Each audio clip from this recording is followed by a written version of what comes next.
वाह। Hello hello, बहुत बढ़िया, बहुत ही सुंदर आप लोगों के बीच में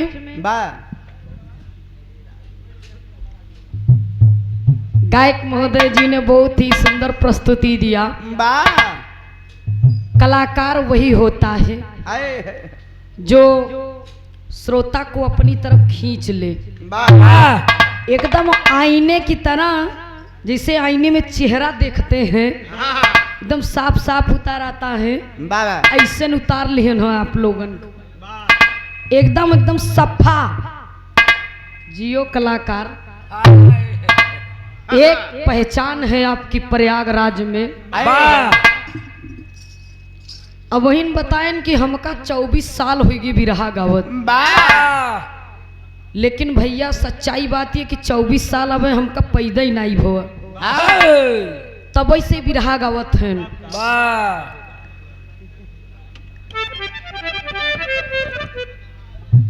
आपकी अदा और आपकी गायकी का कोई जवाब नहीं, वो लाजवाब है। बहुत ही सुंदर है। एक जमाना था कि कवि जी, एक समय था कि मोबाइल और टीवी पर अपने घर पर गंगा चैनल पर एक शो आता था बिरहा का, कलाकारों का एक दंगल आता था, उसमें हम देखते थे। तई महाराज जौन है यादव जी बढ़िया जमाए रहे नो में, तो हम सोची कि अगर हम बिरहा गाई तो इनसे बिरहा कैसे गाई। जब ये टीवी पर देखा थे तो इनकर साक्षात दर्शन कैसे होई। टीवी फोर के घुस जाए, टीवी फोर के घुस जाई। लेकिन आज एक ऐसा समय है कि साक्षात दर्शन भी मिल रहा है और गाने का अवसर भी मिल रहा है। घर चले जाओ, चाय भी काफी स्नेह है। बाबा के मठ में जाओ, आशीर्वाद लियो, बहुत सम्मान करते हैं और बहुत सम्मान देते हैं और हम भी देते हैं। अब कही तक का कही, कुछ शब्द नहीं बचा। बाबा जी कहा, हाँ, और का कहा, बाबा जी कही, हाँ। अरे तू कुछ गेहूं चावल आटा लिया के दे देते, तब तो उठा नहीं। चावल आटा का होई, भाटा पौपई रहे लाई गुलबुआ साहब। अरज के बताए देता मास्टर कोनो लाइन।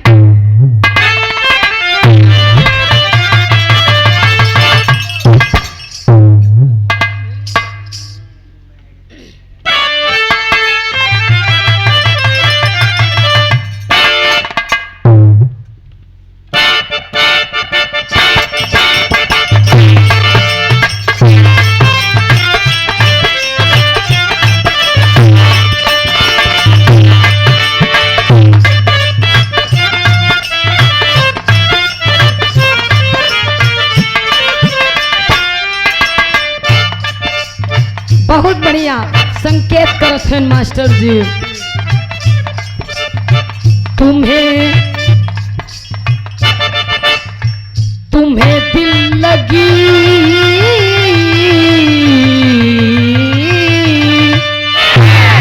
कि तुम्हें दिल लगी भूल जानी पड़ेगी, तुम्हें दिल लगी भूल जानी पड़ेगी, मोहब्बत की राह में आकर तुझे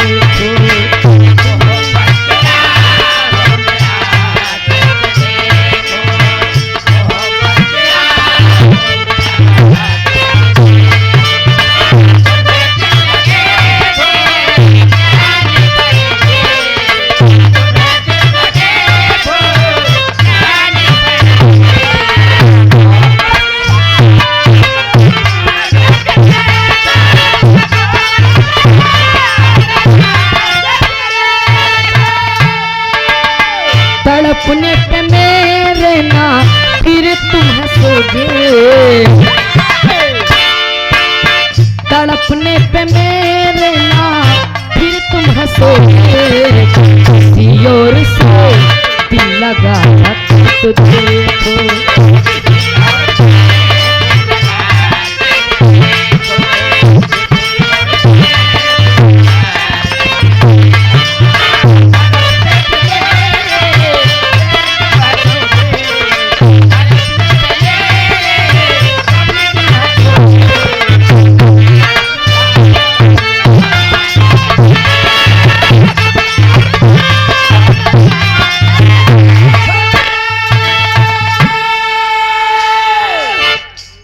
हेलो भैया हो, बिल्कुल शोर नहीं मचाना, शांति का दान देना।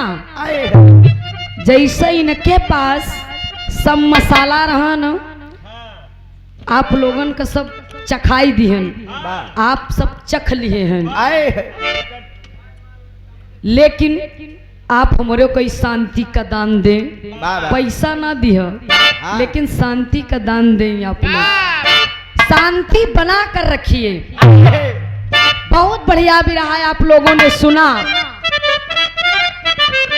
कि भक्त पूरन मल की कहानी आप लोगों ने सुन ही लिया है, बताने से कोई मतलब नहीं है, समय खराब होगा। आइए ऐसी ही कहानी मैं तुमको अपनी ओर से ले चलती हूँ, समझ में आएगा।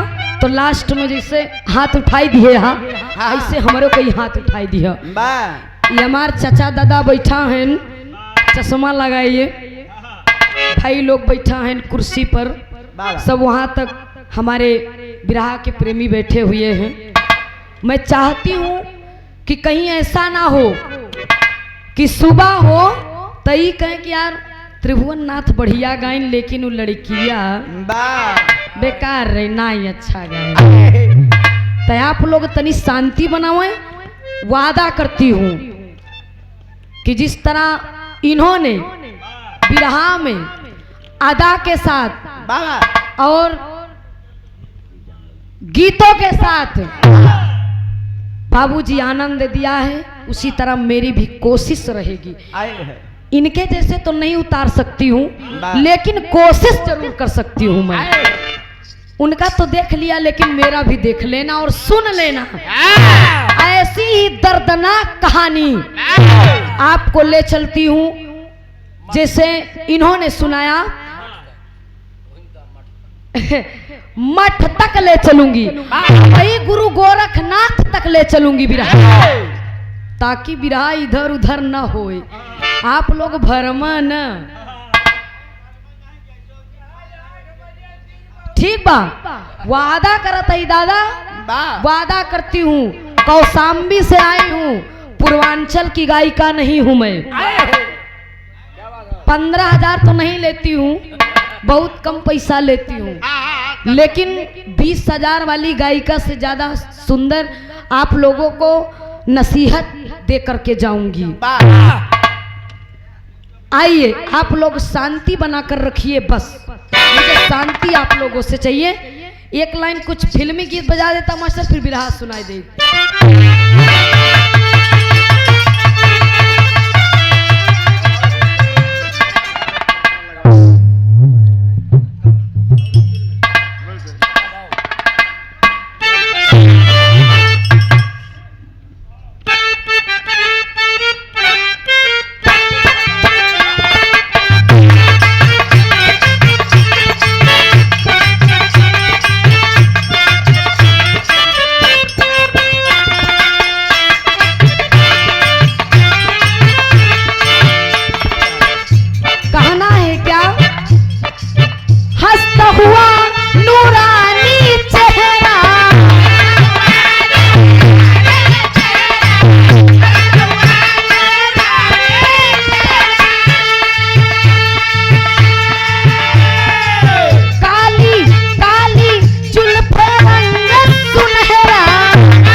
ओ दीवाने तू क्या जाने कि दिल की बेकरारियां है क्या हंसता हुआ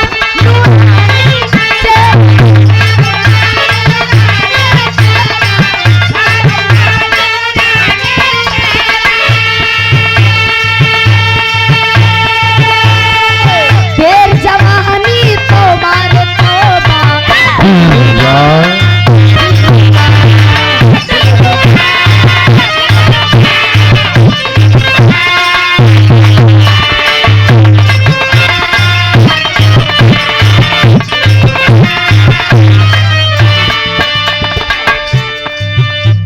दिल रुबा दिल रुबा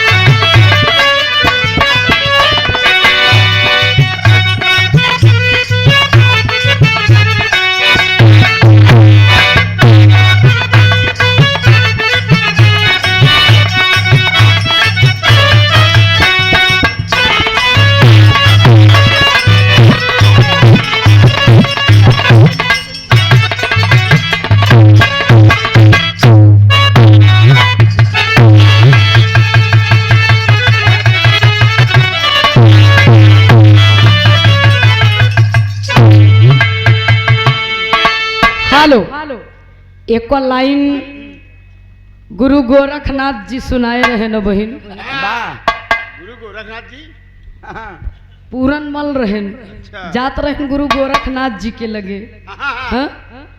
बेगा भैया हो शायद आप लोगन की याद न हो याद दिवाई दे वाह कहा कोनो लड़की लड़का रहन मेला गए रहन घूमे आ जब घूमे गए रहन वाह तो उ लड़कवा लड़किया का केला खियावत रहन अब बहन के सुनावत रहन आप लोगन की याद बा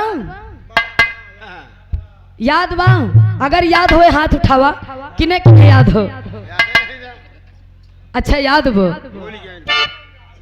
लेकिन लाइन बताया रहन कि भाई भतीरासी बस इतना ही बोले रहन हाँ इतना ही बोलन चाहिए इस सम्मानित कलाकार हैं वाह केहू का शब्द ना ही कहते न ना लेकिन ये भैया ये तो बात की बात है ये सम्राट स्वर्गीय लाल जी लहरी गुरुदेव जी गावत रहन वाह लेकिन ये भैया आज तक केहू गवैया समझ नहीं पाइन कि आखिर लाल जी लहरी ई गनवा काहे बरे गावत रहन एकर अर्थवा केहू समझ नहीं पाए कि अबे भतरासी बाड़ू ना आ घूम के अइलू मथुरा काशी अबे भतरासी बाड़ू ना आओ ये जतने गवैया हैं ई लेडीजन का बहुत बड़ा औजार समझेन कि मार देवे तो लड़कियां हेराए जाई लेकिन यहाँ तक एकर अर्थ केहू नहीं जान पाए गवैया नहीं जानत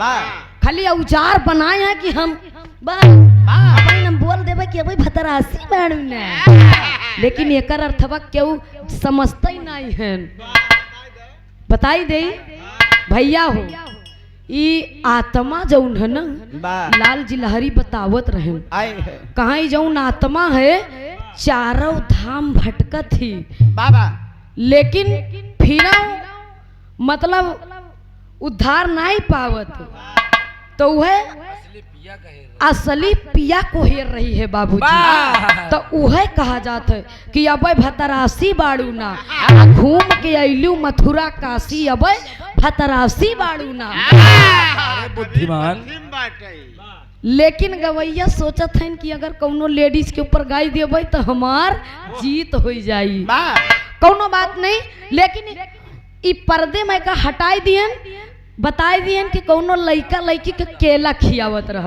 वाह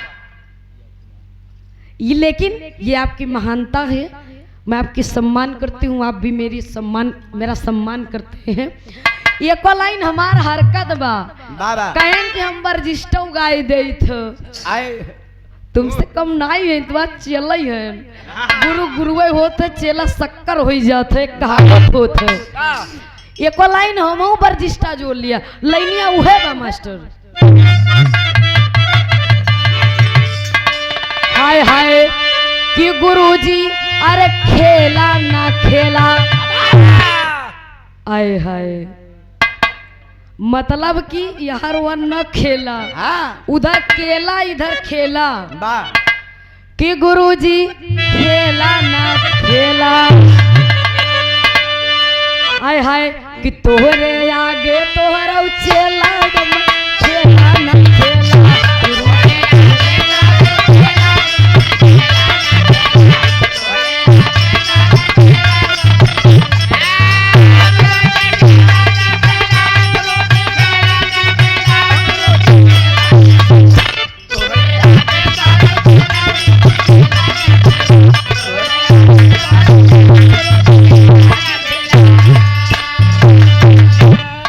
लेकिन बतिया से कौनो मतलब नहीं निकलत ऐसे नहीं निकलत लेकिन ये बारे बताई दिया कि बतिया रोवत है बतिया रोवत है ये बारे हम बताई दिया रच क्या जाता मास्टर।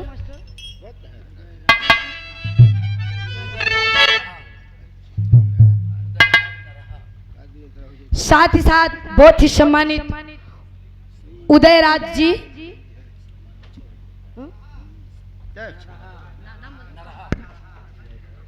नरहा के सरजमी से चल करके आए हैं 101 रुपया बहुत बहुत नमन है हृदय से एक ही स्वर में सभी सकल पंचों को कोटि कोटि नमन है।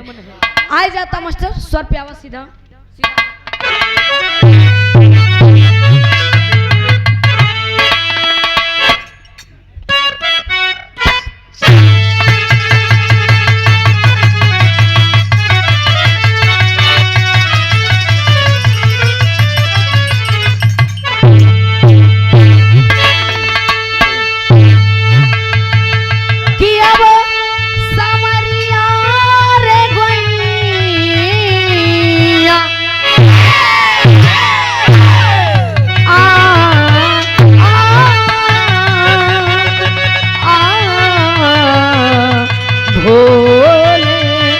जोगिया हो राम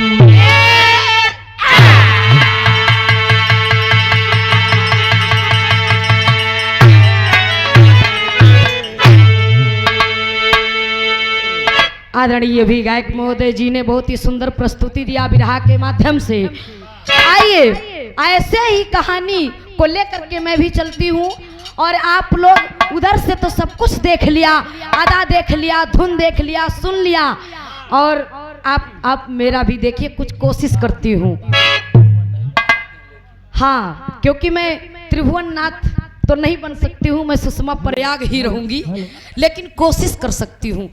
रच क्या हुआ मास्टर वीर रस वाला भूमिका लगाई गया वो तो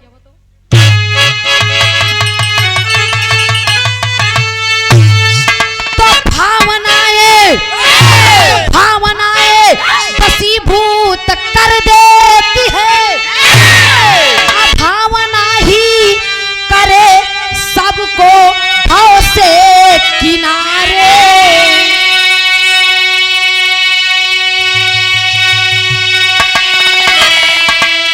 भावना जैसी हो भक्त भगवान से भावना से दिखे देखे तिनके नजारे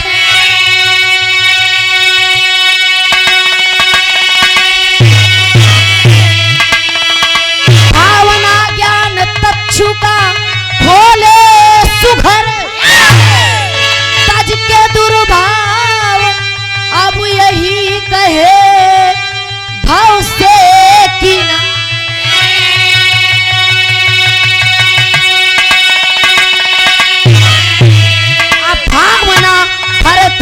भक्त अपनी बदल कृष्णा के संग जाके तन को संवारे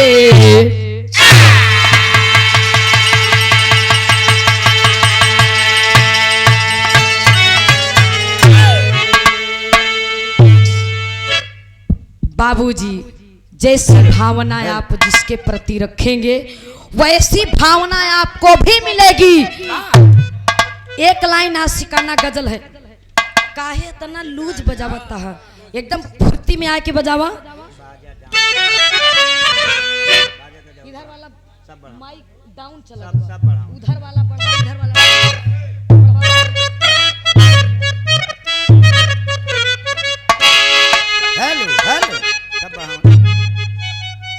हेलो। ये हारमोनियम वाला माइक बढ़ाई देता, बढ़ाई दो। इधर के आवाज एकदम लूज है, उधर ज्यादा बजत बा। एक बढ़ावा इधर, ई ढोलक हारमोनियम सब माइक बढ़ावा। उधर वाला बाजा एकदम जमजमात बा। ये आप लोगन के आवाज सुनत होए। हेलो डाउन न बजावा भैया। हेलो हेलो सही हो, चलो। ये हमार जो मास्टर हो बहुत फुर्ती में लड़का बजाता है, लेकिन आज ये भी डाउन है क्योंकि इसका मन नहीं लग रहा है।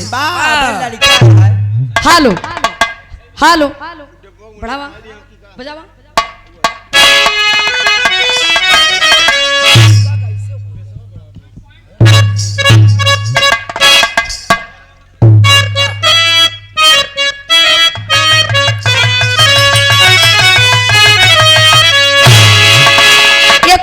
सिकाना गजल है, किसी ने किसी के लिए कहा है।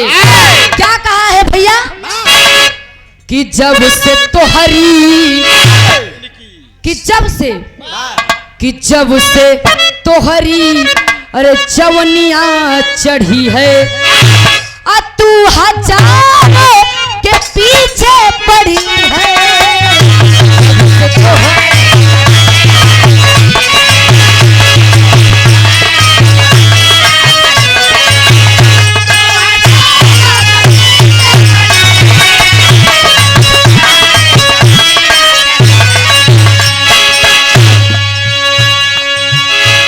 से तोहरी जवनिया चढ़ी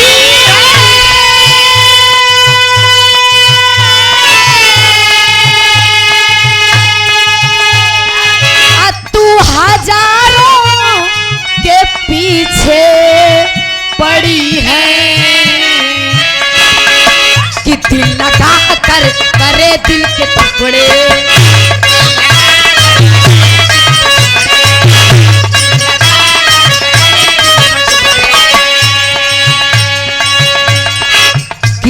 लगा कर करे दिल के टुकड़े मेरे आगे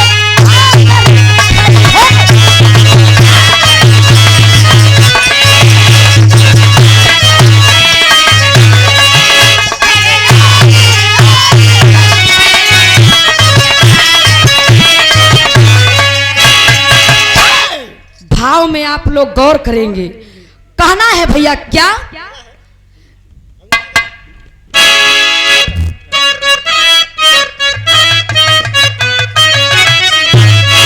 ज्ञान की ज्योति, तो ज्ञान की ज्योति जिस ओर जली है, तो प्रबल दिव्य दृष्टि मिली है। ज्ञान की ज्योति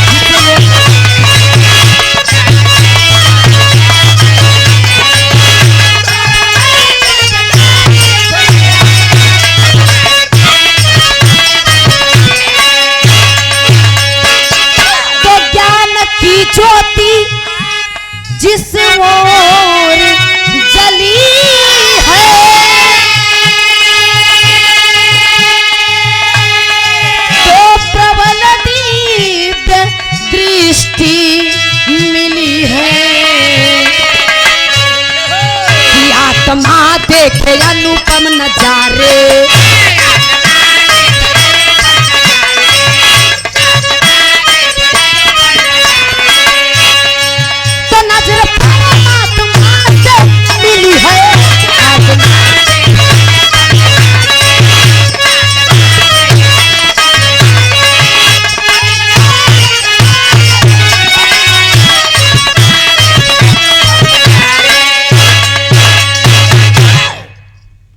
आत्मा देखे अनुपम नजारे, नजरे परमात्मा से मिली है। तैयारी बच्चा।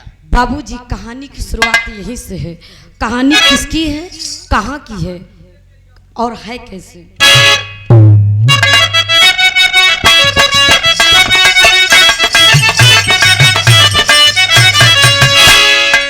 उज्जैन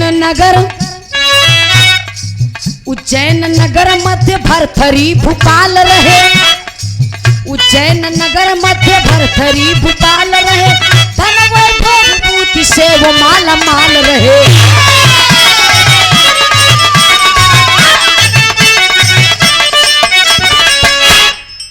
पत्नी श्याम देई पिंगल गुणवान रही। चांद के वो तो चमकती बयान रही।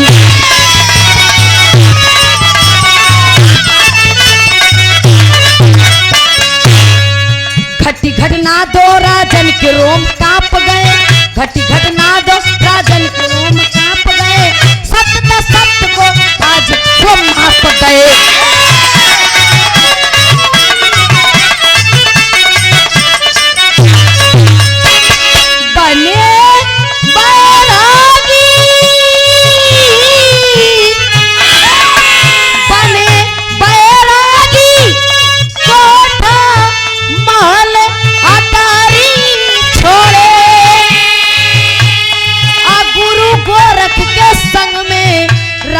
से नाता जोड़े। बाबूजी उज्जैन नगर में एक राजा, जिस राजा का नाम सत्यवादी बाबूजी राजा भरथरी बताया गया। राजा भरथरी के नगरी में बाबूजी कभी कोई कमी नहीं है, कोई प्रजा परेशान नहीं है। राजा भरथरी से सारी प्रजा खुशी है बाबूजी, खुशहाल है। राजा के घर में बाबूजी हीरे मोती, हाथी घोड़ा, कोनो चीज की कोई कमी नहीं है बाबूजी। बहुत ही दानी राजा। राजा भरथरी के पास दो पत्नी, पहली पत्नी श्याम देई और दूसरी पत्नी पिंगला बताया गया। बाबूजी पिंगला रानी बड़ी गुणवान थी और बड़ी खूबसूरत थी बाबूजी, एकदम जैसे परी हो बाबूजी, अप्सरा थी वो एकदम। बाबूजी जैसे उधर दुई रानी एक राजा रहे, ऐसे नहीं आ रहा दुई रानी एको राजा।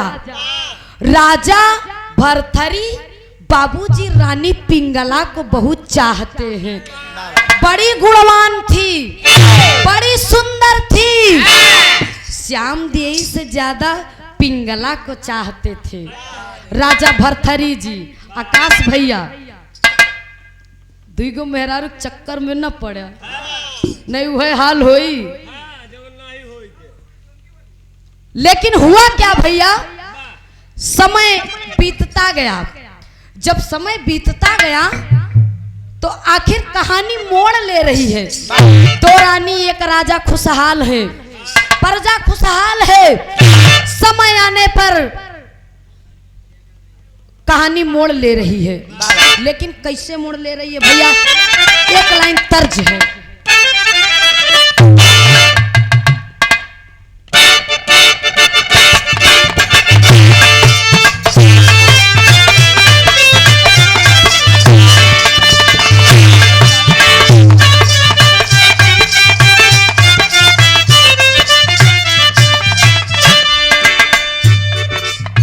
कौनो दुल्हन के पिया परदेश हैं। सुनने वाले भैया हो, चाचा दादा भैया जे बैठे हुए, कौनो दुल्हन के पिया परदेश हैं। का करवा जवन कवि हैं वो सिर्फ इतना लिखते हैं परदेसी वाली बात, घरे वाली बात ना ही लिखते हैं जल्दी से। परदेश में हैं दुल्हन चिट्ठी लिखत बा बाबूजी। पहले के जमाने में मोबाइल सिस्टम नहीं रहा, इतना अब समय हो गयो। लेकिन चिट्ठी चिट्ठी में लिखत बाऊ। अब का लिखत बा भैया,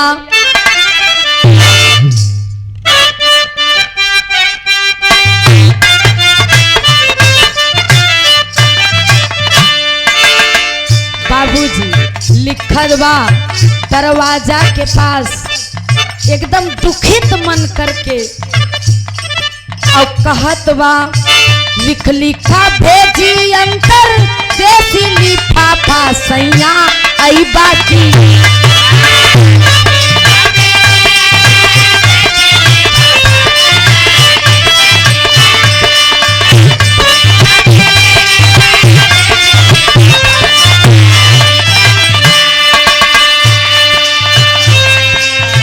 पैरन में लिखा साफो साफो बम्बई राजा आई बाकी ना।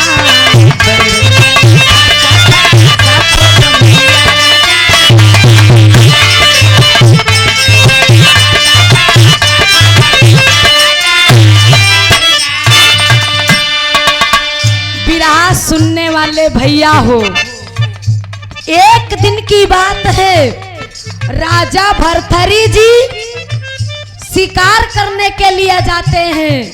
रानी पिंगला से कहते हैं कि महारानी मैं शिकार को जा रहा हूँ, मैं शाम को वापस आऊंगा। रानी पिंगला ने कहा कि स्वामी आप शिकार करने जा रहे हैं? बिसलरी की बोतल ले जा। कहन हाँ हम जा रहे हैं, महल में बैठे बैठे हमको ऊब सी लग गई है, बस घूमने जा रहे हैं। कहन ठीक है।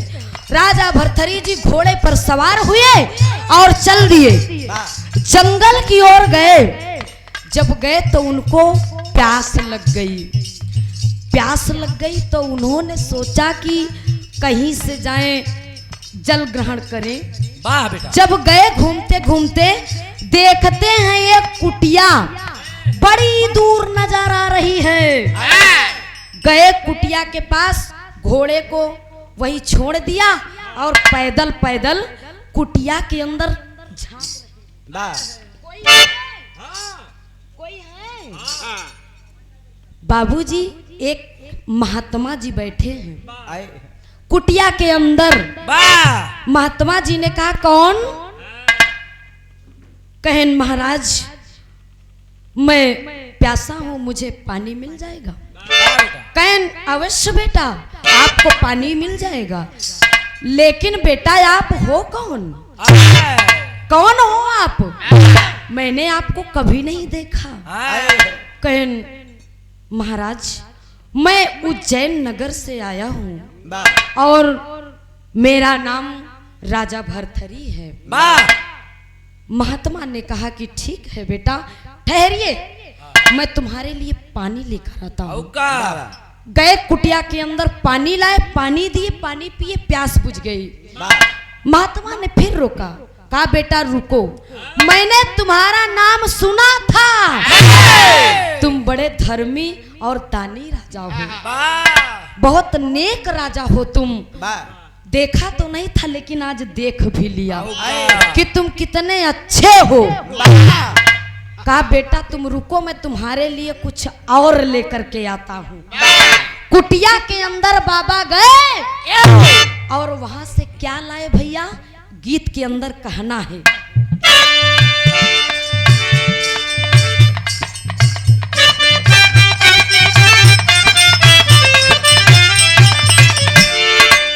मुनि जी दिए एक फल राजा को भूल बाए कहे।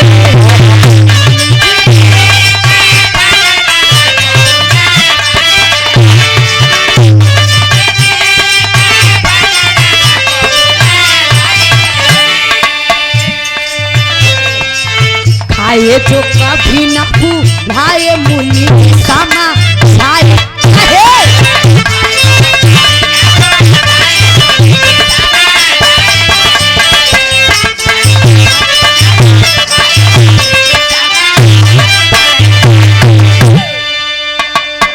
महात्मा जी ने कहा कि बेटा ये लो, मैं तुम्हारे लिए ये फल लेकर के आया हूँ। राजा भरथरी ने कहा कि महाराज कहा बाबा ये कैसा फल है, आखिर आप क्यों नहीं खाए? कहा ना बेटा, मैं इस फल को मैं नहीं खा सकता, आप खा लो, मैंने आपके लिए अच्छा समझा है, आप इस फल को खा लो क्योंकि आप बहुत धर्मी और बहुत ही दानी और बहुत ही अच्छे राजा हो, और आप अगर खा लोगे तो ये स्वार्थ हो जाएगा। और इस फल की खूबी ये है कि जो ये फल खा लेगा हजारों वर्ष उसकी कभी बुढ़ाई नहीं आएगी, उसी तरह एकदम फिट बॉडी से बना रहेगा। ये हम अपने भाषा में बता ही रहे हैं, लेकिन बाबा ने कहा कि बेटा इस फल को यदि अगर आप खा लोगे तो हजारों वर्ष आपकी बुढ़ाई नहीं आएगी, और इसी तरह प्रजा की सेवा करते रहोगे, तुम बहुत ही नेक राजा हो, मैं इस फल को आपको देना अच्छा समझता हूँ।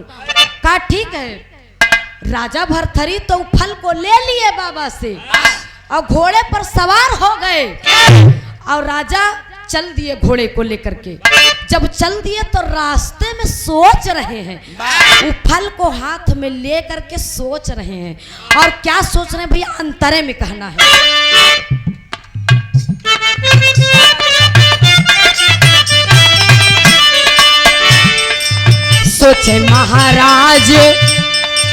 सोचे महाराज फल खाए हमारी रानी, सोचे महाराज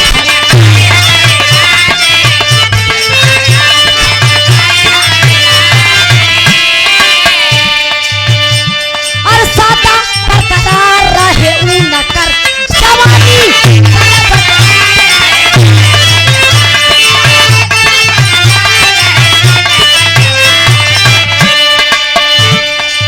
दिए तत्काल फल रहे मुस्काए समा छाए कहे।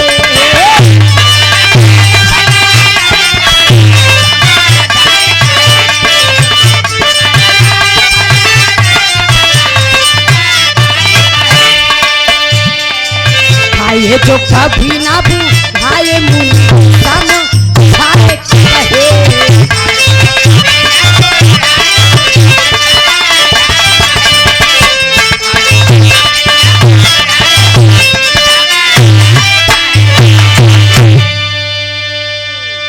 राजा वो फल को लेकर के सोच रहे हैं कि ये फल को मैं नहीं खाऊंगा, मैं ये फल को कतई नहीं खा सकता, मैं ये फल ले जा करके अपने रानी पिंगला को दूंगा, क्योंकि मैं अपनी रानी पिंगला से अधिक प्रेम करता हूँ। और काहे से कि वो रानी पिंगला यानी छोटकी वाली पत्नी को ज्यादा चाहते थे पिंगला को, कहे ना मैं अपनी रानी पिंगला को दूंगा, मैं खुद नहीं खाऊंगा, क्योंकि मेरे खाने से कुछ मतलब नहीं निकलेगा। मैं जिसको चाहता हूँ, मैं जिससे बहुत ज्यादा स्नेह रखता हूँ, प्रेम करता हूँ, मैं उसी को दूंगा, ये फल मैं स्वयं नहीं खाऊंगा। राजा गए रानी पिंगला के पास, महल के अंदर जब प्रवेश किए, शयन कक्ष में गए, रानी पिंगला बैठी है बाबूजी सेज पर, और जब गए तो कहन महारानी मैं आपके लिए, कहन प्रिय मैं आपके लिए कुछ लेकर के आया हूँ। ओ प्रिय, रानी पिंगला ने मुड़ करके देखा, बड़े बड़े केस हैं बाबूजी, बाबूजी क्या सुंदरता ईश्वर ने बनाया था। जैसे ही बाल घुमा करके झटक कर देखती है, राजा एकदम गदगद हो गए। कहन रानी मैं ये फल तुम्हारे लिए लेकर के आया हूँ, और ये फल की खूबी है कि तुम खा लोगी तो हजारों वर्ष तुम बुढ़ी नहीं होगी, इसी तरह हमेशा बरकरार रहोगी, चांद की तरह चमचमाती रहोगी। रानी पिंगला खुश हो गई, कहन वाह राजा तुम मुझसे कितना प्रेम करते हो, जैसे वहर पूरन मल के महतारी जोन बच्चलन रही, कुकर्मी रे कुलच्छनी रही, दूसर की वाली वो जौने का जीत के लाए रहन राजा स्वयंवर में, ऐसे नहीं हो रानी पिंगला बाबूजी छल करने वाली है। देखें राजा इतना प्रेम करते हैं लेकिन रानी पिंगला के अंदर बाबूजी पाप है। आज वो करती क्या है, जब राजा फल दे के जब चले आए न वापस तो रानी सोचे लगी। अब का सोचे लगी, एक लाइन तरज में कहना है।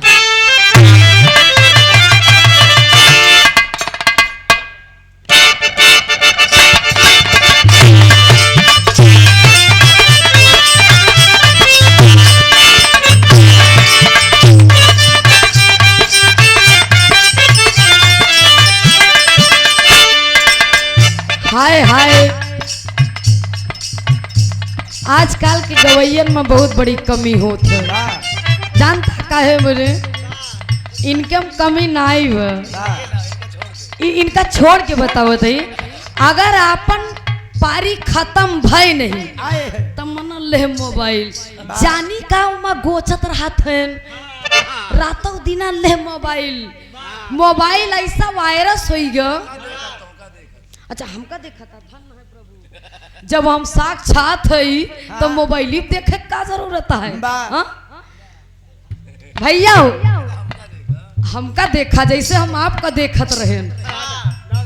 भैया हो देखो मगर प्यार से देखना, किसी को बुरा नहीं होता लेकिन देखने का नजरिया सबका अलग अलग होता है। और हंसो भी देख करके, लेकिन इतना ना, हाँ इतना ना देखा कि फंस जा। काहे से कबो कबो हंसी जाऊ है ना फंसाई दे तो, जो हंसा वो फंसा नहीं, जो हंसा वो फंसा नहीं। जो हंसा, आकाश भैया आ जाए भैया, जो हंसा उसका घर बसा, जो हंसा उसका घर बसा। आज जिसका घर बसा उससे पूछिए कभी हंसा। बेचारा अगर हंसा तो ओकर घर बेचारे के बस ही गया। आज जहाँ बस गया हुआ था ओकर हंसी खत्म, जितना जुनून रहा सब खत्म। बेचारा पहले मेहरारू में परेशान, फिर भाजी नोन में परेशान, सीधा लकड़ी में परेशान, फिर चीपवा में परेशान, फिर चड्डी चप्पल में परेशान। यानी बेचारा परेशान ही रही। तब कहाँ हंसी, तो कहाँ से हंसी। तो जो हंसा उसका घर बसा, और जिसका घर बसा उससे पूछे कभी हंसा। तो सब बात की बात है, खैर कोनो बात नहीं। आइए आप लोग गीत पर ध्यान देंगे। कौनो दुल्हन हेलो औ सिलो, कौनो दुल्हन अपने सैया से मिलहाई के कहत हो। कौनो चीज अगर ओका लेक होई, कौनो चीज मन सेदू से अपने तो बहुत मिलहाई के बोली। रिंकुआ के पापा, ए हो मोहिनी के पापा। अरे काहे गुस्सान हो, तनी के बात में नाराज हो जाता है। अन्य कुराई पकड़ी, उन्ने कुरवा जानता काहे बरे पकड़ी। वो नेकुवन चना चबवाए रहती है, यही से उन्ने कुरवाई पकड़। अरे छोड़ा हो हटाई दे, त उहे दुल्हनिया मिलहाई के कहत बा। हाय हाय सैया डबल बेड के, सैया डबल बेड के पालंग बनवाई, सैया डबल बेड के पालंग बनवाई, और खटिया पे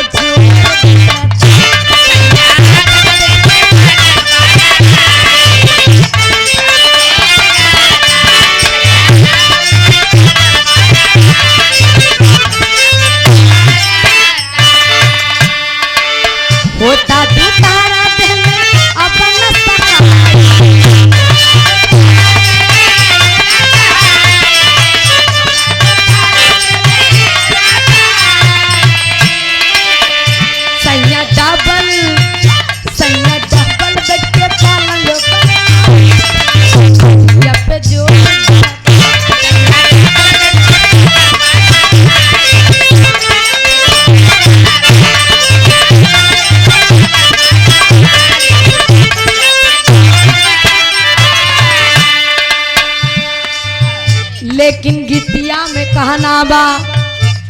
रानी पिंगला कहानी याद हुई आप लोगन के।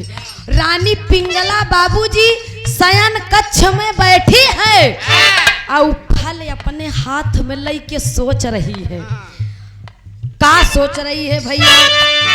और सोचत सोचत जानी का एकदम विलीन हो गई। सोचे लगी कि फल हम ना खावे, आई फल हम लई जाए के अपने प्रेमी का दैया जैसे बेपनाह मोहब्बत करी थी। जैसे उधर छोटकी वा बच्चलन रही ऐसे इधर बच्चलन यहाँ वो के लक्षण ठीक ठाक नहीं है। सोचत बा भैया और चल दिया सोच करके महल से। कहा जाती है भैया? सोचे रानी फल जाके मंत्री को दे आई।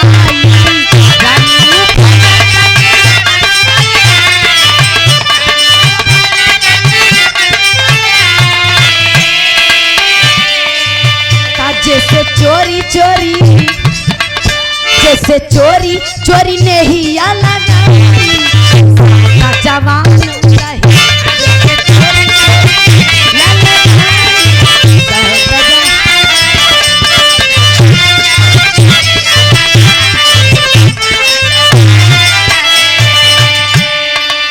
रानी पिंगला वो फल ले जा करके बाबूजी अपने ही राज दरबार के मंत्री को देकर आती है।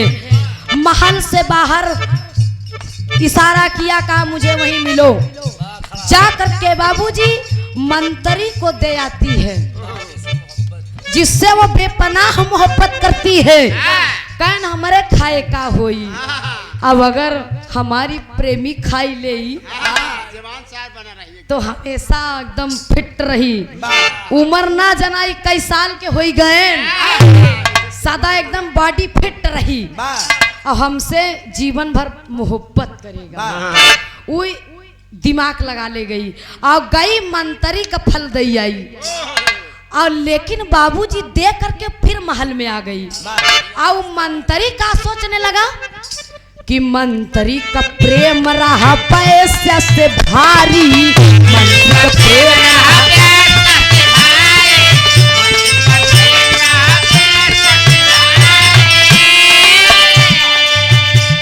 भैया हो, जब इधर मंत्री का फल दे के रानी चली आई तो इधर सोचने लगा वो मंत्री कि यार अगर मैं ये फल खा लूंगा, वैसे मंत्री वाला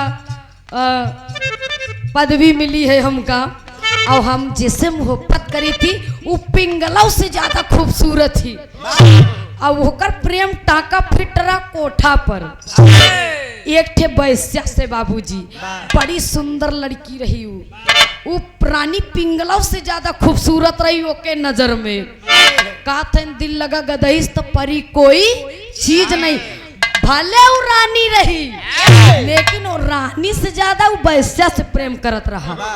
वो फल ले जाए के बैस्या का दैयावा तुरंत ही 1 मिनट देर नहीं लगा, फैले घोड़े पर सवार हुआ और जा करके कोठे पर तुरंत चढ़ गया कोठे पर और गया अपना प्रेम से बात किया।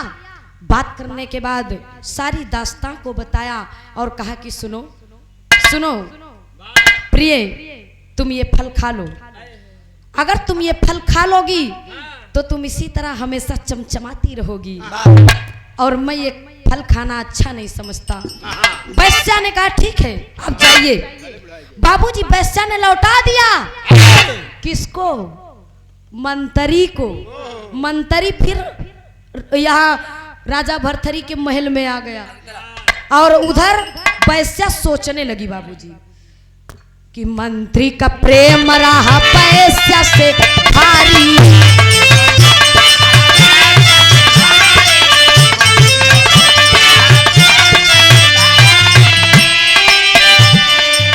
फल दैयावा कोठे पे भी चारी। फल दैयावा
ने सोचा कि यार मंत्री कह रहा था कि ये फल में एक खूबी है, जो खा लेगा हजारों वर्ष बूढ़ा ही नहीं होगा, उसी तरह जवानी बरकरार रहेगी। वाह अरे ये तो कम से कम 4, 6, 10 पीढ़ी चला जाई।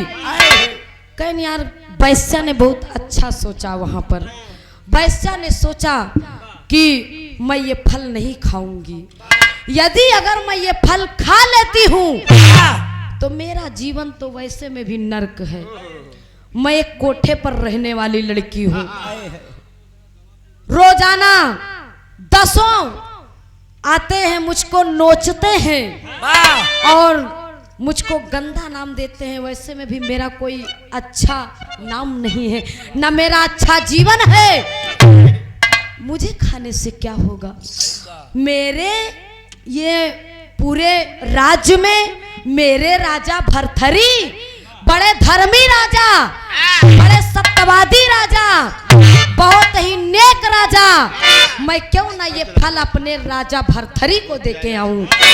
बाबूजी वो फल लेकर के वैश्या कोठे से उतर कर आती है और सीधा जाकर के राजमहल में जाती है और खड़ी हो जाती है। राजा से कहने लगती है कि राजा मैं आपके लिए कुछ उपहार लेकर के आई हूं। इधर राजा ने कहा कि मेरे लिए उपहार? क्या है उपहार?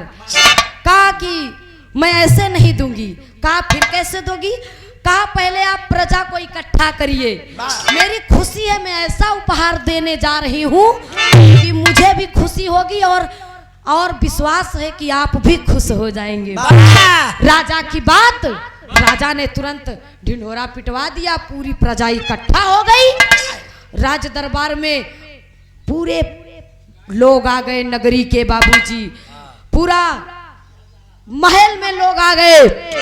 तो उसी वक्त वैश्या ने बाबूजी फल को दिखा दिया और जैसन फल का राजा भरथरी देखें तैसन राजा एकदम चकराए गए। राजा जी तो सिंहासन ही छोड़ दिए। बाबूजी जवन उनके सर में मुकुट लगा रहा, सर का ताज, बाबूजी तलवार हाथ में और सर में ताज है, बाबूजी सिंहासन में बैठे हैं। जैसन फल का देखें राजा, तलवार भी हाथ से छूट गई और सर का ताज भी गिर गया और सिंहासन छोड़ दिए, कांपने लगे, थर थर थर थर थर थर। कहें अरे ये फल तुमको कहां से मिला? आवाज नहीं निकल रही है। कहें ये फल तुमको कहां से मिला? लेकिन कवि जी ने टेरी में लिख दिया मास्टर,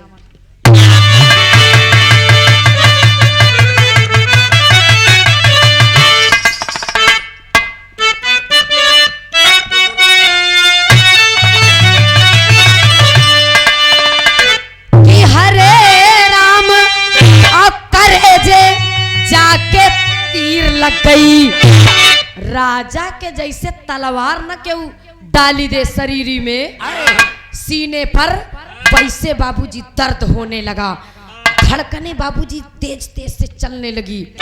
कि हरे राम करे जे जाके तीर लग गई, तो दुल्हन दगा दे दिया, तो दुल्हन दगा दे दिया, पहली हर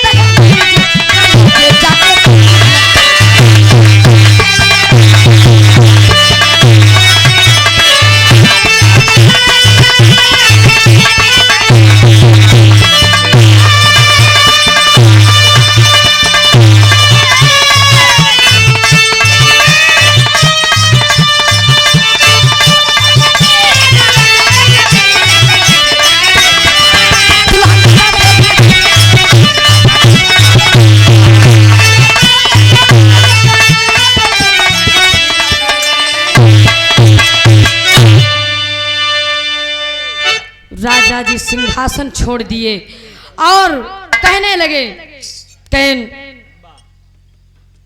ये फल तुमको कहां से मिला? वैश्या ने कहा, वैश्या को क्या मालूम था? अब वो का कहा मालूम कि कहां से आवा, लेकिन तो वह बताई जवानों का दिए। वैश्या ने नाज के साथ कहा, कहा राजन ये फल मुझको आपके यहाँ का जो मंत्री है गोपाल कहन ये गोपाल के माध्यम से मुझको मिला है। कहन बुलाया जाए उसको। राजा की बात मंत्री को बुलवाया गया। गोपाल जब आया अब गोपाल लगन कांपई। कहन अब का होई। गोपाल का बुलवाएन। कहन बताइए तुमको कहां से मिला ये फल। गोपाल कहन कांपई लगन। कहन महाराज अगर आगे जाई थी तो खाई यानी आगे मऊ तो पीछे मऊ तो हम करी तो का करी। नहीं बताई तब हो मारे जाई थी। अब बताई गई थी तब हो मारे जा तो ऐसे नहीं बल्कि कुछ अच्छा ही काम कैले ही। कहन हम बताइन दे जौन होय कहो तौन होबई करी। मंत्री ने कहा कि राजन ये फल मुझको आपकी महारानी पिंगला ने दिया है। जब पिंगला के नाम सुने तो राजा और घबराई गेन। उनके जैसे 40,000 वाला करंट ना मार दे एकदम 60 हो गए राजा। जब 60 हो गए तो बाबूजी कहा कि बुलाया जाए तुरंत रानी को। पिंगला को बुलाया गया। पिंगला भी आई कांपते हुए। महाराज मैं क्षमा मांगती हूँ मुझसे बहुत बड़ी गलती हो गई। कहन तुमने आखिर दिया क्यों। कहन मैंने इसलिए दिया क्योंकि मैं आपसे ज्यादा मंत्री गोपाल से प्रेम करती हूँ। बाबूजी जैसे ने बतिया के सुनिन राजा कहन धत तेरी औरत की। कहन तेरे लिए मैंने न राजपाट धन दौलत हीरा मोती हाथी घोड़ा मैंने कुछ नहीं देखा। सबको एक बगल कर दिया साइड कर दिया और तुझे एक तरफ कर दिया। मैंने इन सब से ज्यादा मैंने तुझको चाहा तुझ पर विश्वास किया लेकिन आज तूने ही मुझको दगा दे दिया। कहन कुछ नहीं है सब व्यर्थ है सब व्यर्थ की दुनिया है। कहन यहाँ कुछ नहीं है। राजा बाबूजी उनको थोड़ा ज्ञान आया ज्यादा नहीं आया थोड़ा ज्ञान आया और ज्ञान जैसे ही आया उन्होंने कहा अब मैं क्या करूं। अब ये राजपाट लेके मैं क्या करूं। यहाँ मेरा कुछ नहीं रह गया। राजा घोड़े पर सवार हुए और जंगल की तरफ चल दिए। एक घटना घट गई राजा भरथरी के साथ में। दूसरी घटना घटने वाली है। सुनिएगा कि दूसरी घटना है कौन सी। राजा चल दिए भैया चौक में कहना है।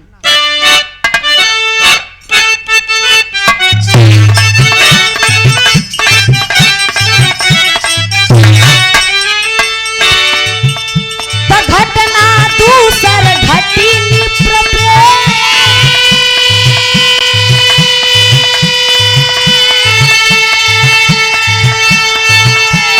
सुनिए अब तुम ध्यान सूझा।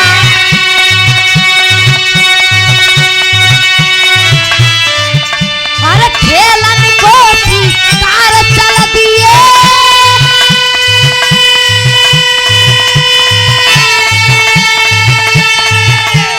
भारी जंगल के दरमियान।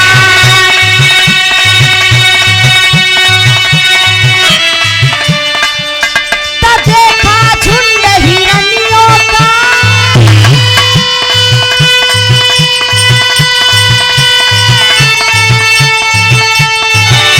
तो उसके नर था एक सामान।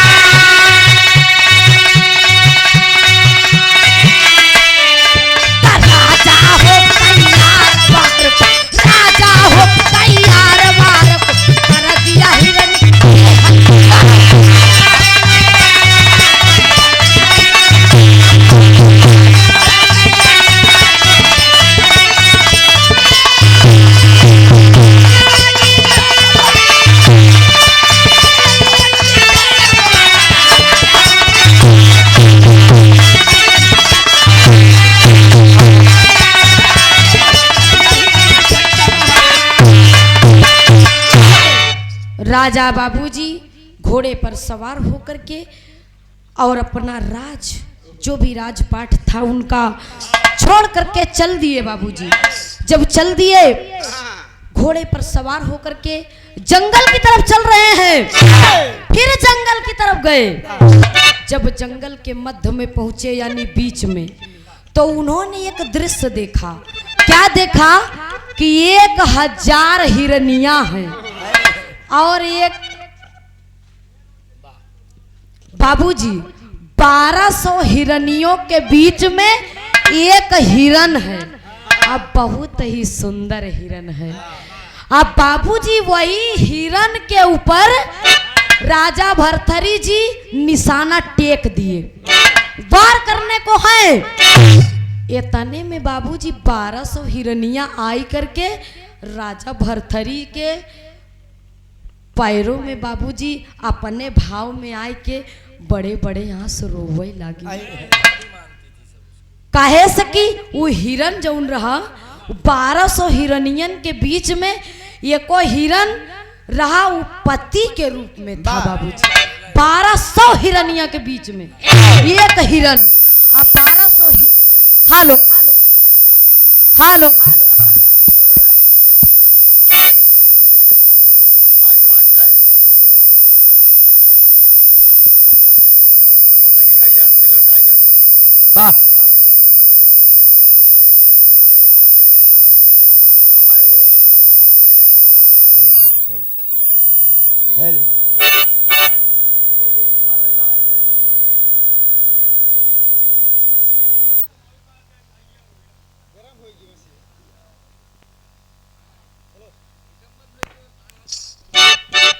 Hello hello hello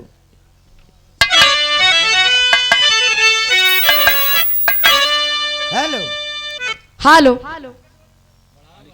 hello hello hello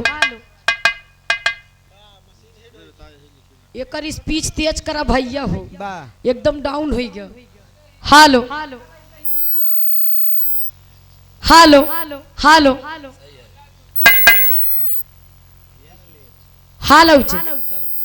hello hello hello नहीं बढ़िया बोलत बा, बहुत सुंदर मधुर आवाज है।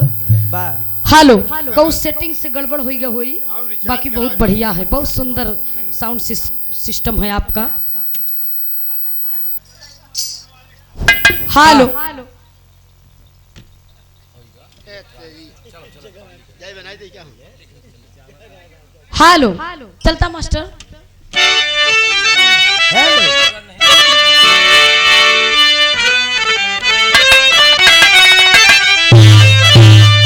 लेकिन एक लाइन तर्ज है भैया, एक पचरा कहा था मास्टर।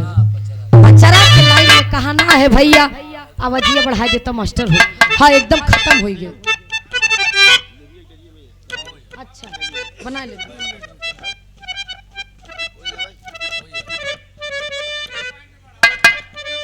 वाह वही वाले में गोंच दिया सबका उठा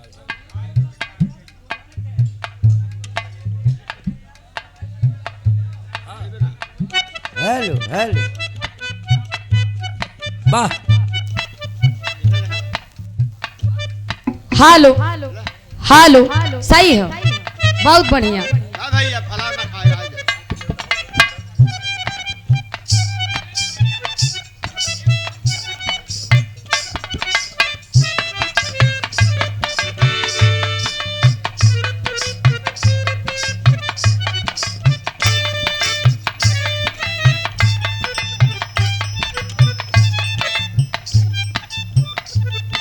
हेलो हेलो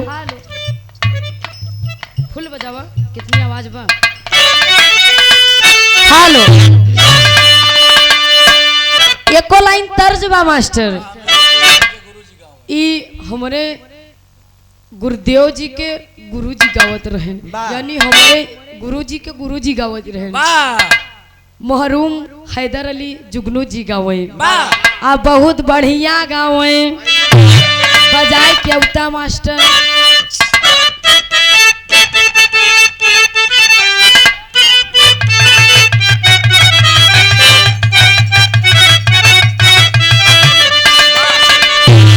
अरे हाथे में हेलो हेलो हालो हालो ठीक है भैया 1 मिनट का हम 3 मिनट रुक जाबे लेकिन एक सही बनाई दे।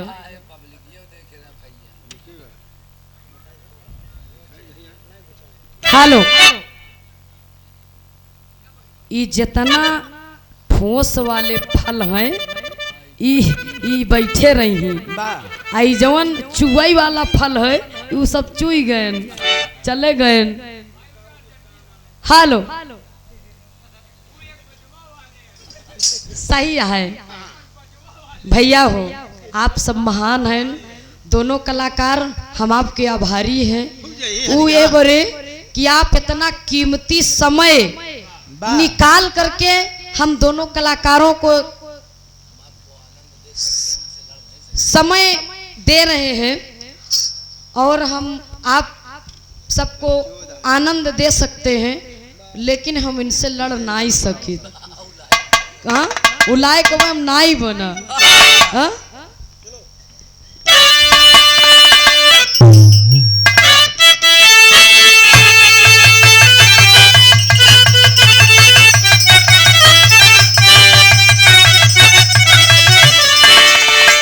हाथे में कंगनवा सोहे अरे माथे में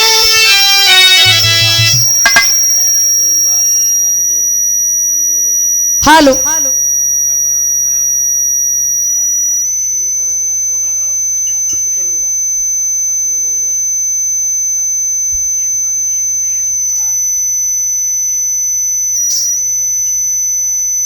हालो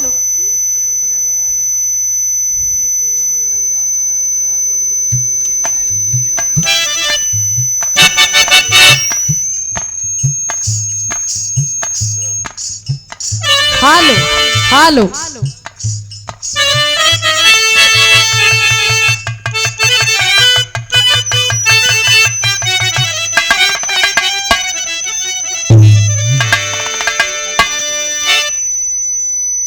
अरे हाथे में कंगनवा सोहे माथे तिलक चौरवा तमरे बउनवा भइले ना ता भैया मोरे पना गईले दुल्हावा मुड़े माउरावा भैया मोरे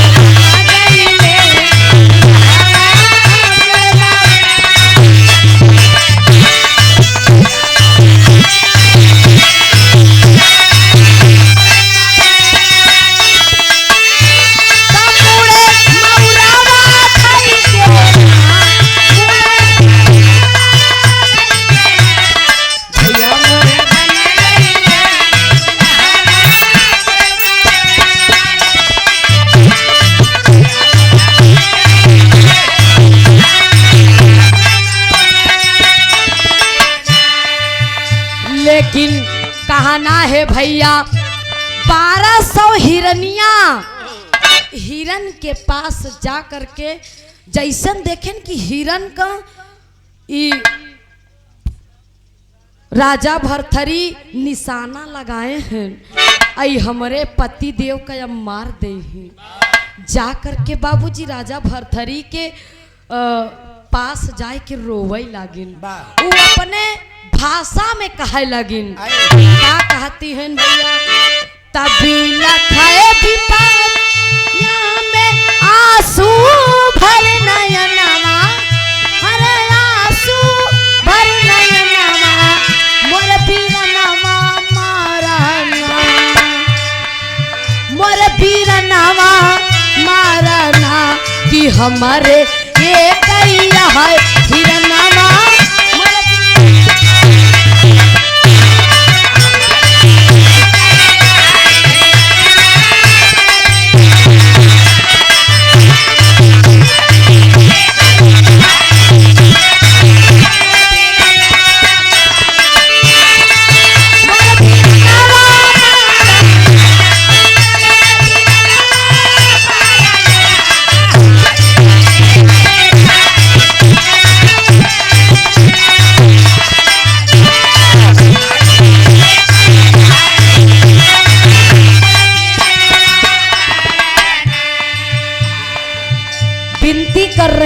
बाबूजी 1200 हिरनिया कहन ए बिरना, बिरना माने भाई। राजा भरथरी कहा थन कि ए भैया ए बिरना हमरे हिरना के न मारा, हमारे पास सिर्फ एक ही हिरन है, हमार जिगर के टुकड़ा है वो, हमार जिंदगी है, हम इनके बगैर न जी पाऊ, अगर इनका मार देबा तो हम एक मिनट न जी पाऊ। विनती कर रही है लेकिन राजा भरथरी नहीं मान रहे हैं। तब नीरा दैया दिया बनवा चलाई,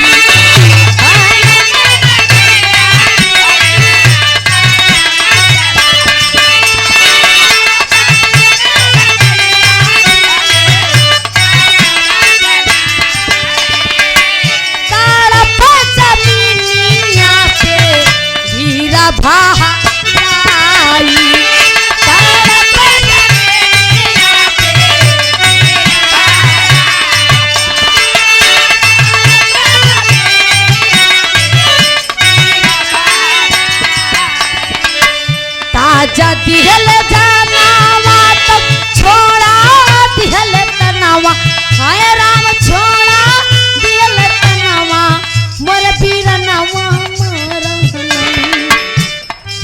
मोर बीरनवा मारना कि हमरे एक तनावा, मोर बीरनवा मारना कि हमरे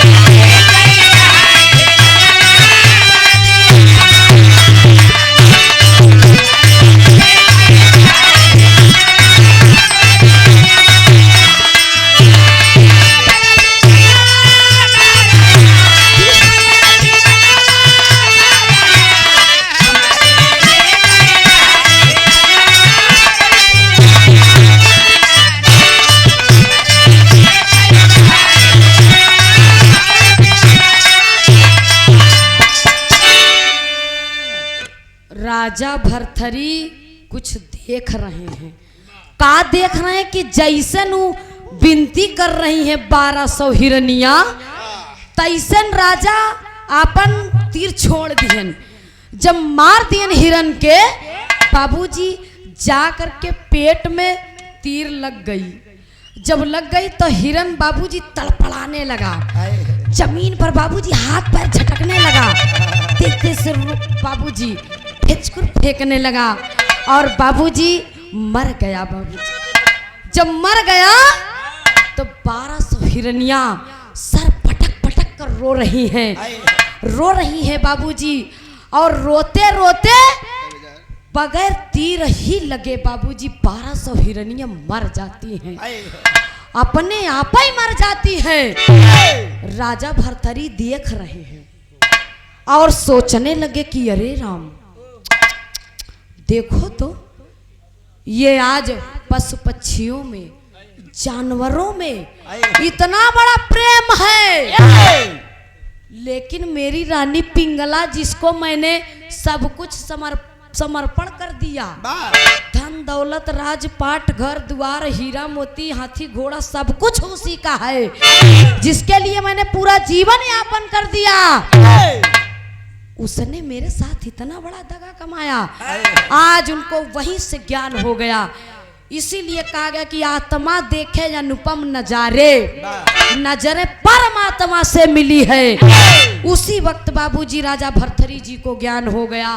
उन्होंने कहा बताइए, एक जानवर होकर के इतना बड़ा प्रेम है इनमें, और हम इतने बड़े राजा और हम मानव में इतना प्रेम नहीं है।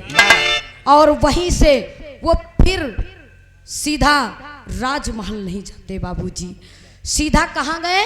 अपने गुरु गोरखनाथ के मठ पर।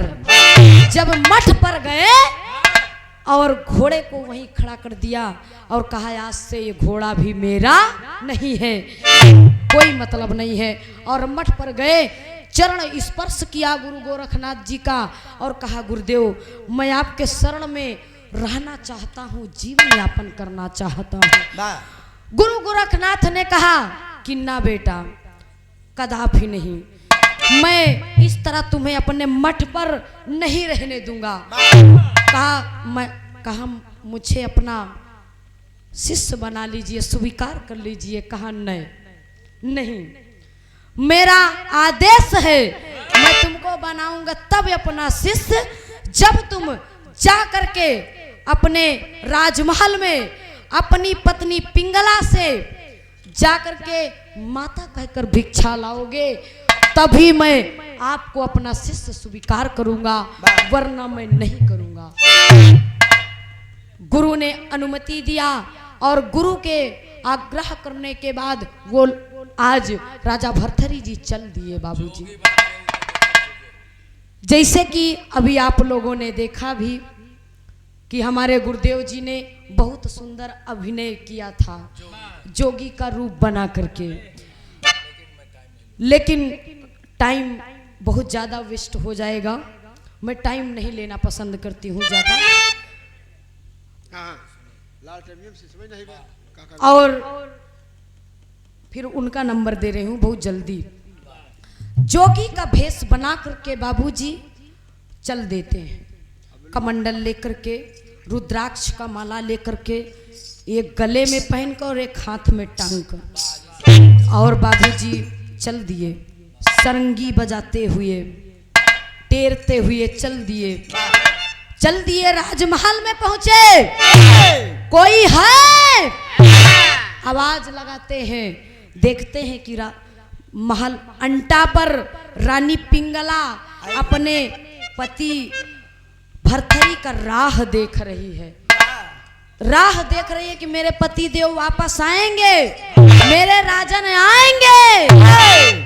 लेकिन बाबूजी राजा जोगी का भेष बनाए हैं, रानी पिंगला नहीं पहचान पा रही है। जब महल से नीचे उतरी तब वो पहचान गई, पहचानने के बाद फूट फूट कर रोने लगी।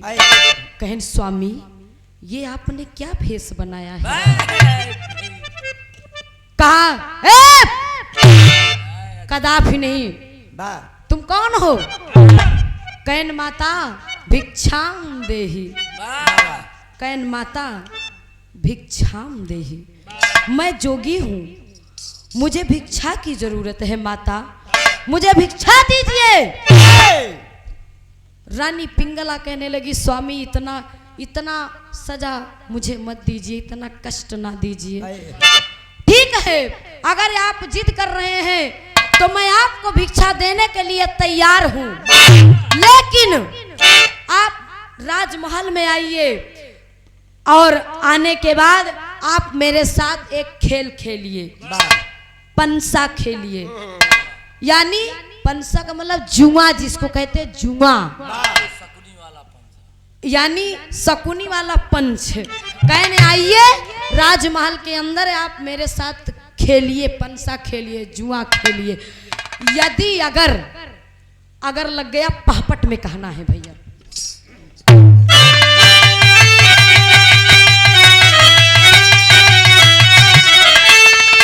बोली रानी राजन से तीन तिखारा तब सिधारा हो, या तो हमके जीता या तो हारा, तब सिधारा हो।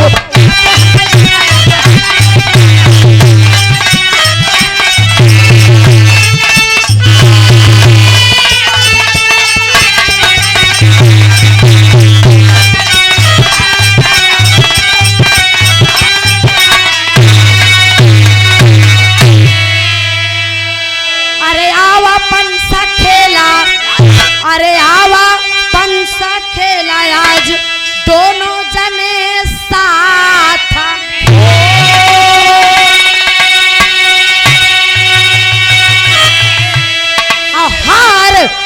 हार और जीत होई अपनी धना के हाथ।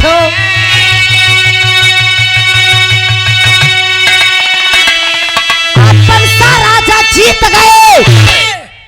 खेलते खेलते खेलते खेलते बाबूजी लास्ट कार में यही हुआ कि राजा भर्तृहरि जी, अरे अब वो राजा क्या थे, यानी जोगी बाबा, लास्ट में जीत गए। जब जीत गए तो रानी से कहा कि माता अब भिक्षाम देहि। अब आप हार चुकी हैं, अपने बात से अब भिक्षा दीजिए और मैं प्रस्थान करता हूँ अपने मठ की ओर, अपने गुरु गोरखनाथ के आश्रम में। बाबूजी रानी पिंगला मजबूरन देना पड़ा भिक्षा, और भिक्षा देने के बाद राजा भरथरी जी कमंडल में भिक्षा लिए और चल दिए, फिर सरंगी बजाते हुए। अब इन रूप आप देखे हैं। फिर जब चल दिए, लेकिन इधर रानी का हाल हुआ, तब पंसा राजा जीत गए। अरे चला न कौनो चारा, तब सिधारा हो। अरे या तो हमके जीता या तो सिधारा हो।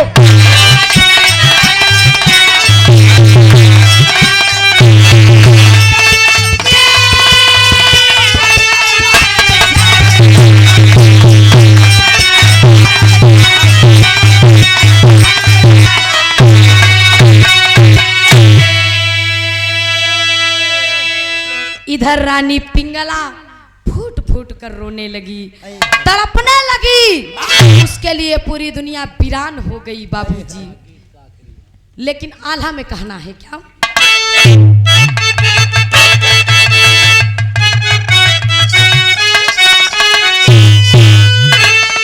अरे ताड़ा पाई महालिया में राजन कई गुजरिया रे भैया।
हाय हाय जोगी भारत थारी बाना गईले या बदे खर भैया। जोगी भारत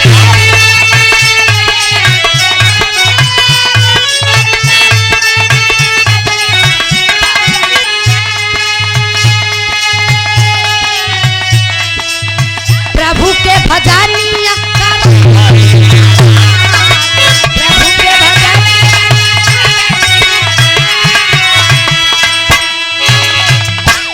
बाबूजी।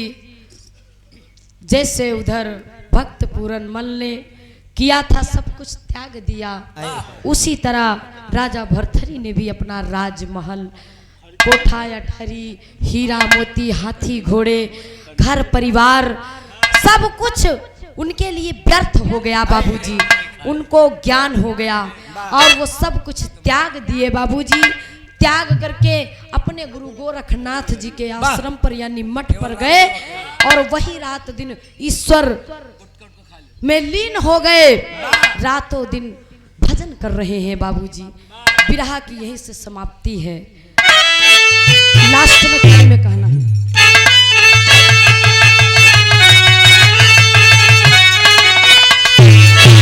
तब बदल दिए भाव, तब बदल दिए भाव, भक्त बने भरथरी।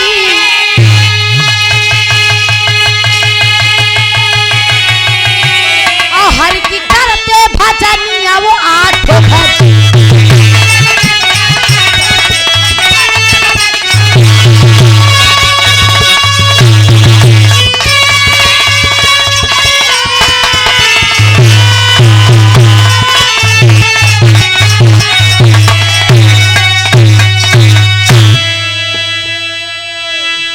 गीत की यहीं से समाप्ति है। अगर कोई बोलने में कहीं गलती हो गई हो तो आप सब से हम क्षमा याचना करते हैं।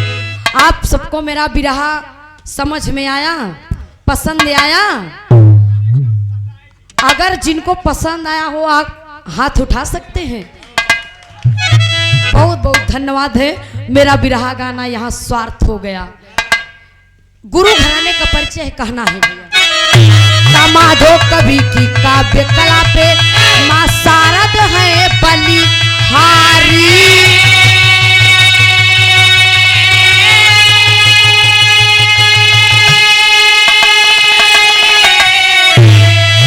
कृष्ण प्रकाश की जोड़ी लगती देखो सबको प्यारी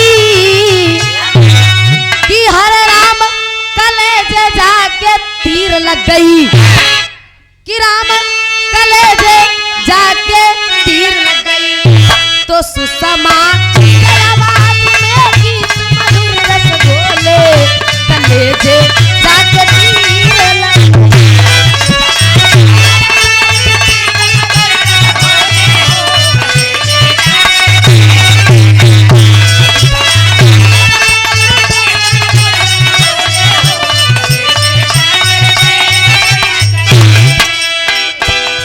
मेरे दिल मेरे दिल मेरे दिल की धड़कनों को जगाया न कीजिए। मेरे दिल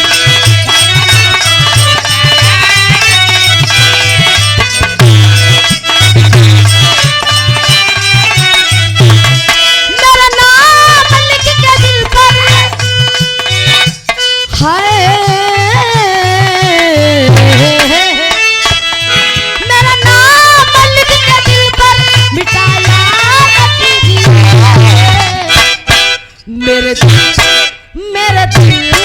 मेरे दिल की धड़कनों को जगाया कीजिए। मेरे दिल की धड़कनों को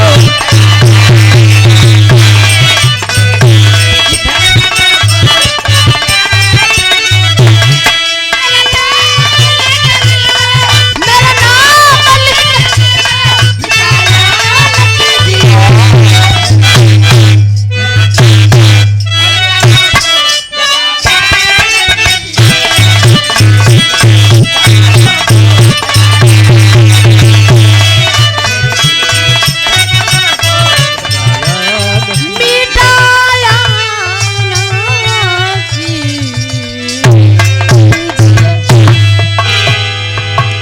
बहुत बहुत धन्यवाद, बहुत बहुत प्रणाम। आइए गुरुदेव जी से गीत का आनंद लेते हैं। बहुत बहुत धन्यवाद।